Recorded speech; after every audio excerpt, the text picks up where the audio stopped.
Manila, tinanggihan ng Commission on Elections, COMELEC, ang panukalang gumamit ng hybrid election system para sa midterm polls sa 2025, na sinasabing kinakailangan ng batas upang maipatupad ang ganitong sistema.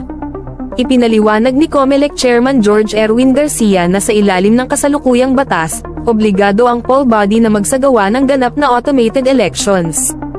Kakailanganin po kasi ng isang batas para magpatupad ng tinatawag na hybrid system, sabi ni Garcia sa isang pahayag, na binigyang diin na hindi maaaring ipatupad ng COMELEC ang hybrid system nang walang legal na suporta. Ang iminungkahing hybrid system ay kinabibilangan ng manual voting at counting sa antas ng presinto, na may automated transmission at canvassing ng mga resulta.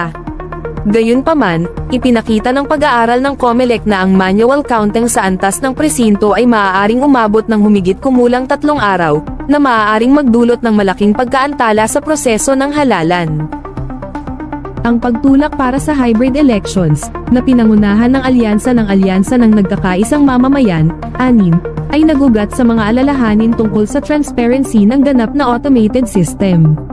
Ipinahayag ni ANIM Representative Edwin Fernandez ang pagdududa sa mga halalan noong 2022, na nagsasabing may kawalang katiyakan tungkol sa katumpakan ng mga bilang ng boto at mga transmisyon dahil ang mga resulta ay pinangangasiwaan ng mga computer. Bilang tugon, itinuro ni Garcia na may mga plano ang COMELEC na pahusayin ang transparency sa 2025. Magkakaroon ng kakayahan ang mga botante na makita ang larawan ng kanilang balota sa makina upang mapatunayan na naitalang kanilang boto. Bukod pa rito, pagkatapos ng pagboto, magpiprint ang mga makina ng 9 na kopya ng election returns, kung saan isa ay ilalagay sa labas ng mga presinto at ang iba ay ipapamahagi sa mga election watchdogs at mga partidong pampulitika. Layunin ng hakbang na ito na tugunan ng mga alalahanin tungkol sa katumpakan ng boto at transparency.